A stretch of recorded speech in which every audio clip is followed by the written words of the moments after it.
Hello dear students, that video was suddenly stopped है ना. Okay, so no problem, that page will be done है ना. Last page ही है, that will be done is okay, that will be done in only 1 or 2 minutes. Okay, अशोका's message to his subject मैंने already आपको first paragraph बता ही दिया था. Second paragraph से हम लोग बात कर रहे थे कि अशोक ने जो रिचुअल्स थे ना, ये जो रिचुअल्स थे ना, इनको कहा कि ये परफॉर्म करना सही नहीं है. ठीक है ना, ये इतने यूजफुल नहीं है, इतने यूजफुल नहीं है कि भाई जब आपकी बच्चे की शादी हो रही है तभी आप लोगों को खिला पिला रहे हैं, है ना. जब आपके यहाँ घर में कोई बच्चा पैदा होता है तभी आप काम कर रहे हैं, या कोई अलग से जब कोई घटना घटती है तब आप कोई नया काम करते हैं. अशोक कह रहा है these are not useful. If in state people observe other practices this would be more fruitful.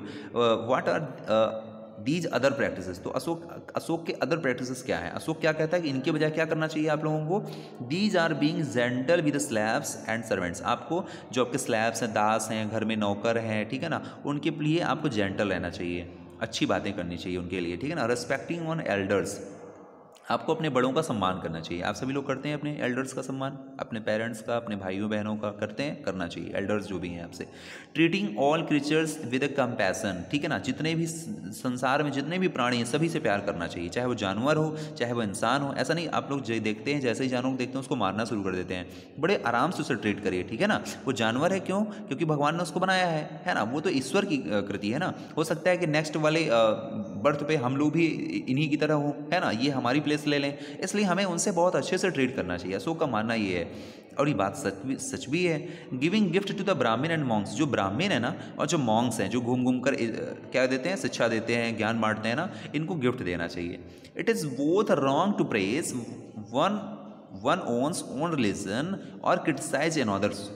कह रहे हैं कि ये दोनों बातें गलत हैं. दोनों बातें कौन सी गलत हैं कि किसी भी अपने धर्म की बहुत ज़्यादा प्रशंसा करना और दूसरे धर्म की क्या करना, बुराई करना. ये दोनों बातें क्या है, बहुत गलत हैं. ठीक है, ये अशोक के बारे में कह रहा है.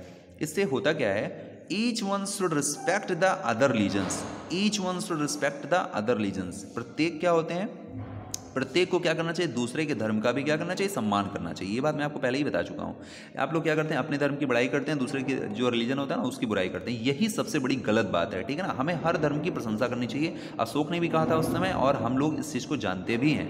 अशोक कह रहा है कि ईच वन शुड रिस्पेक्ट, प्रत्येक को क्या करना चाहिए, should respect the other religion, दूसरे के धर्म को क्या करना चाहिए, रिस्पेक्ट देना चाहिए. और आगे इंपॉर्टेंट बात क्या लिखा है, if one praises one one's religion, अगर आप केवल अपने ही धर्म की प्रशंसा करते हैं, वाइल क्रिटिसाइजिंग अनदर वन, दूसरे के धर्म की बुराई करते हुए, तो आप कर क्या रहे हैं, is actually doing greater harm. आप अपने ही धर्म का सबसे ज्यादा नुकसान कर रहे हैं टू वंस वन रिलीजन. क्यों, क्योंकि लोग सोचेंगे कि अरे यार इनके धर्म में कुछ अच्छी बातें हैं नहीं ना, तभी तो दूसरे धर्म की बुराई कर रहे हैं. क्योंकि किसी भी धर्म में, रिलीजन में जितनी भी बातें होती हैं उसमें कभी भी ये लिखा नहीं होता है कि आप किसी दूसरे धर्म की बुराई करिए. ठीक है, इसलिए इतना आपको याद रख लेना है कि अपने रिलीजन की प्रशंसा बहुत अधिक तक नहीं करनी है और ना ही दूसरे के धर्म की क्या करना है, बुराई करना है. Therefore, one should try to understand the main ideas of another religion and respect it. और इसलिए क्या करना चाहिए, one should try to understand, प्रत्येक को समझना चाहिए, the main ideas of another region and respected. तो हमें मेन आइडिया क्या है कि हमें दूसरे के धर्म को क्या करना चाहिए, सम्मान देना चाहिए. ठीक है. और पंडित जवाहरलाल नेहरू इस विषय में क्या कहते हैं. पंडित जवाहरलाल नेहरू जो आपके फर्स्ट प्राइम मिनिस्टर थे of India, road his addicts. Addicts का मतलब क्या है, इंस्ट्रक्शन. इस इंस्ट्रक्शन में क्या कहते हैं, still speak to us a language. वो बोलते हैं कि we can understand, we can still learn much from them. ठीक है ना, हमें क्या करना चाहिए, हम कुछ ना कुछ क्या कर सकते हैं, समझ सकते हैं, सीख सकते हैं, हर दिन कुछ ना कुछ सीखते हैं. Identify the parts of Ashoka's message that you think in relevant today. क्या ये रियल में है, तो बिल्कुल ये सारी बातें आज प्रचलित हैं. देखिए ब्राह्मी लिपि के बारे में भी दिया गया है. अच्छा ये क्या है, this is a early Brahmi लिपि. देखिए ब्राह्मी लिपि में कैसे होता है, ये आपकी देवनागरी है, ठीक है ना, ये आपकी बंगाली है, मलयालम है, तमिल है, ये सब आपकी बुक में एक ही जगह पर दे दिया. आप देख लीजिए किस तरह से लैंग्वेज जो लेटर्स हैं वो चेंज हो जाते हैं. ठीक है, और ठीक है, आपका चैप्टर कंप्लीट हो गया है. और ये आपका क्या दिया है, एल्सवेयर में देख लीजिए चाइना वॉल है, पता है ना आपको चाइना वॉल के बारे में, थोड़ा सा इसको भी पढ़ लीजिएगा. देखिए ये चाइना वॉल है, चाइना ने बनाया था, ठीक है ना, चाइना के लोगों ने. Somewhat before the time of the Maurya, ये किस समय बनी हुई थी, ये इंपॉर्टेंट है. मौर्य एम्पायर के समय से बनना शुरू हुई थी, लगभग कितने साल, है ना, 2400 years ago.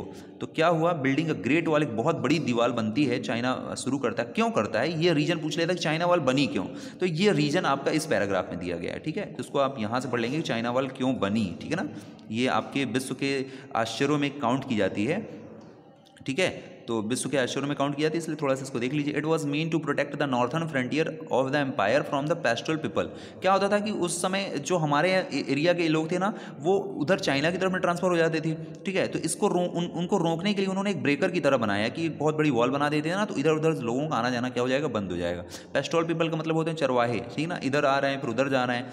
Addition to the wall were made over the period 2000 years because the frontier of the empire kept shifting. Frontier of the empire क्या होता है, फ्रंटियर मतलब सीमावर्ती जो साम्राज्य था ना, वो इधर उधर से शिफ्ट हो जाए, एक ही जगह पर ट्रांसफर ना हो, ठीक है ना। और एक तरह से सिक्योरिटी भी थी, ठीक है ना, कि उधर से जो आक्रमणकारी हैं इधर ना आए।